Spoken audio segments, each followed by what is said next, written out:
Assalamualaikum warahmatullahi wabarakatuh. Bagaimana kabarnya anak-anak? Semoga kalian sehat walafiat, tetap iman Islam dan ihsan deh.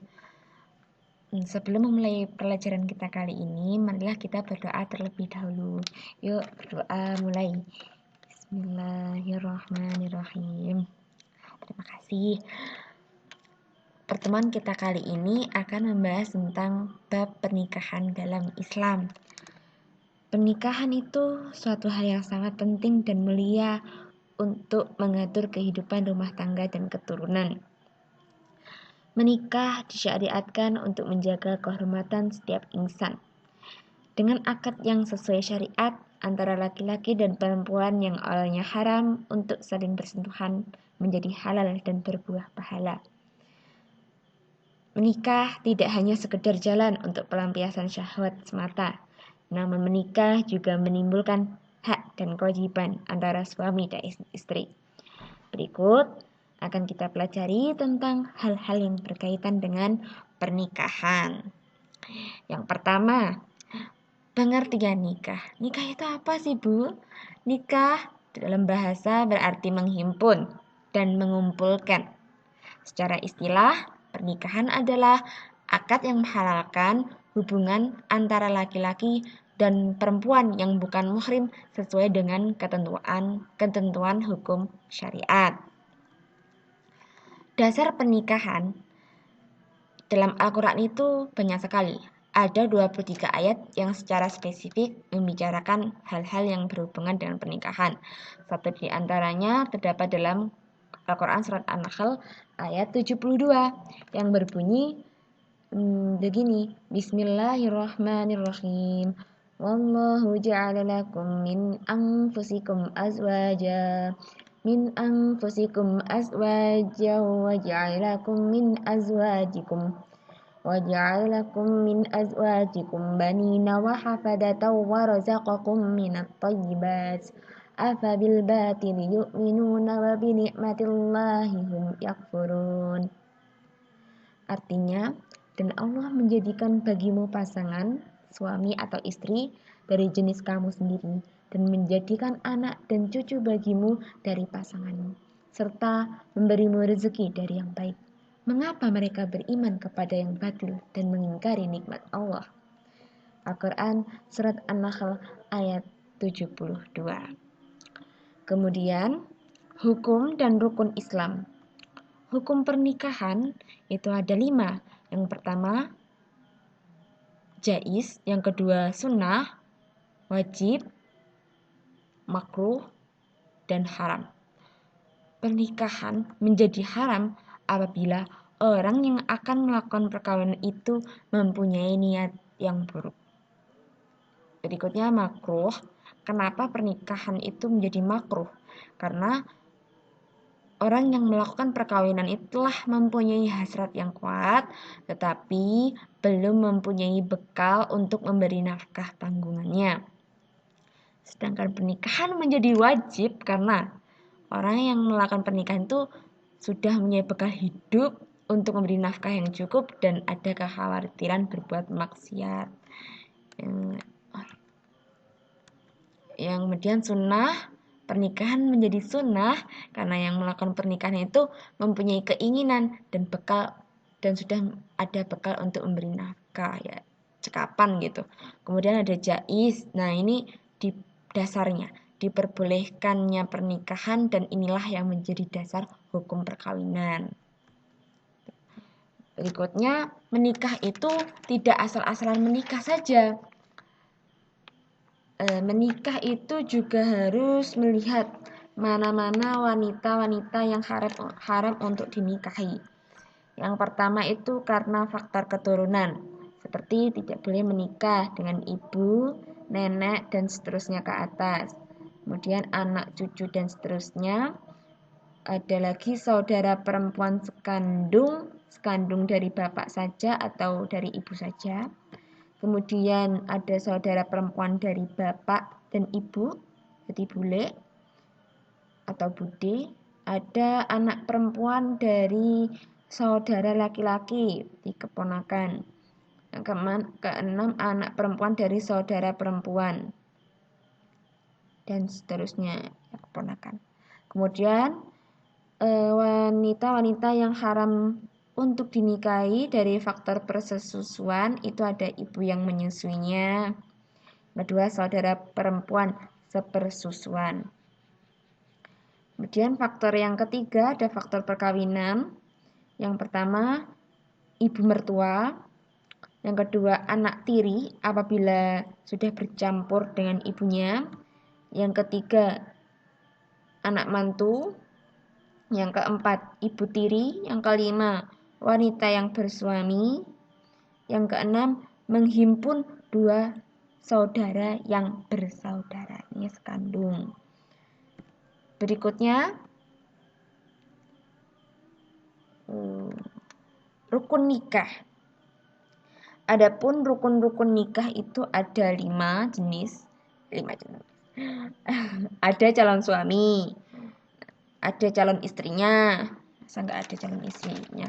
Kemudian ada wali dari calon istri. Kemudian ada 2 orang saksi laki-laki dan ada ijab dan qabul. Di pernikahan sah itu harus memenuhi 5 syarat. Calon suami, calon istri, wali dari calon istri, 2 orang saksi laki-laki, dan ada ijab dan qabul. Nah, ketentuan calon suami itu harus sudah dewasa. Umurnya masuk 19 tahun, beragama Islam, bukan mahram dari calon istri, tidak dipaksa atau terpaksa, dan tidak dalam keadaan haji atau umroh.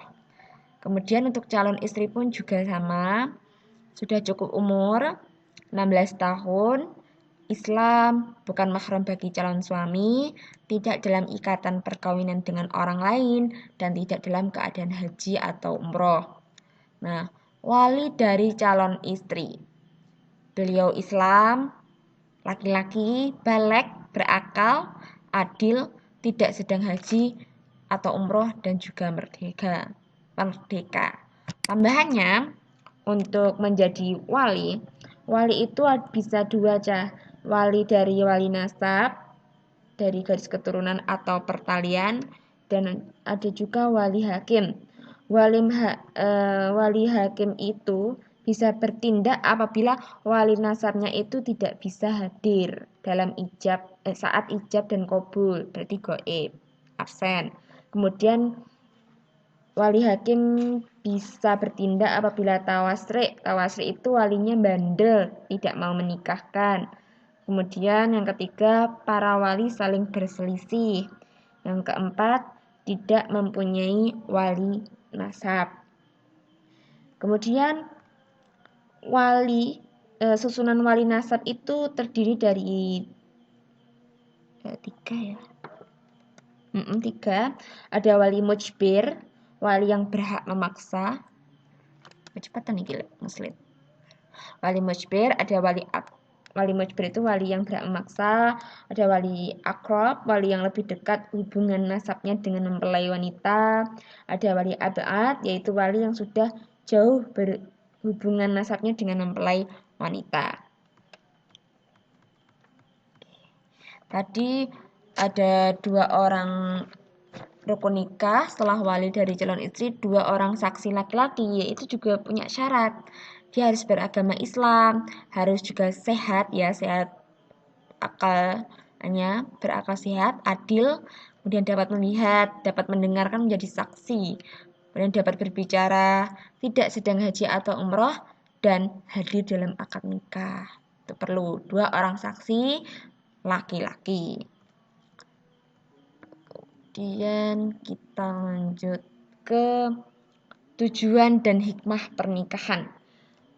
Tujuan menikah itu adalah mendapat kebahagiaan dan ketenangan hidup.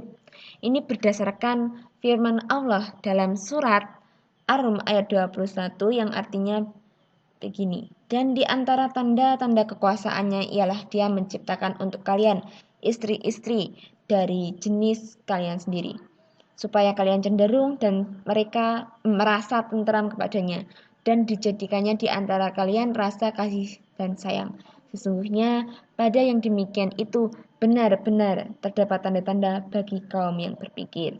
Al-Quran Surat Ar-Rum ayat 21. Tujuan menikah itu selain mencari kebahagiaan dan ketenangan adalah memenuhi hajat manusia, pria terhadap wanita atau sebaliknya, dalam rangka mewujudkan rumah tangga yang bahagia sesuai dengan ketentuan-ketentuan agama Islam. Yang kedua, tujuan menikah adalah mendapat keturunan. Seperti dalam firman Allah surat An-Nisa ayat 1 yang berbunyi Bismillahirrahmanirrahim. Ya ayyuhan nas ittaqu rabbakumul ladzi khalaqakum min nafsin wahidatin wa khalaqa minha zawjaha wa bassa minhuma rijalan katsiran wa nisaa. Artinya, hai sekalian manusia, bertakwalah kepada Rabb kalian yang telah menciptakan kalian semua dari seorang diri, dan daripadanya Allah menciptakan istrinya, dan dari keduanya Allah memperkembangbiakan laki-laki dan perempuan yang banyak. Al-Quran Surat An-Nisa ayat 1. Itu tujuan pernikahan, mendapat keturunan yang baik. Kemudian menghindari perzinahan. Yang keempat, mengikuti sunnah Rasulullah. Ini diriwayatkan oleh Ibnu Majah yang artinya menikah adalah bagian dari sunnahku. Dan barang siapa tidak suka dengan sunnahku, maka ia bukan dari golonganku. Ini banyak ya didengar oleh para remaja-remaja masa kini tuh hadis ini, mengikuti sunnah Rasulullah SAW. Berikutnya hikmah pernikahan. Hikmahnya adalah pekerjaannya syarat dengan muatan ibadah. Jadi yang maunya cekapan malah berkecukupan. Kemudian katanya itu sayangnya belum. Yang kedua memperoleh keturunan yang sah, itu dari pernikahan ada akad ijab kabul. Itu tadi kan mendapat keturunan yang sah gitu. Yang ketiga dapat mengembangkan naluri kebapaan atau keibuan. Berikutnya ada bertambah rezekinya. Nah, itulah pelajaran kita kali ini. Semoga bermanfaat. Ibu mohon maaf yang sebesar-besarnya. Marilah kita berdoa. Alhamdulillahirrabbilalamin. Terima kasih. Wassalamualaikum warahmatullahi wabarakatuh.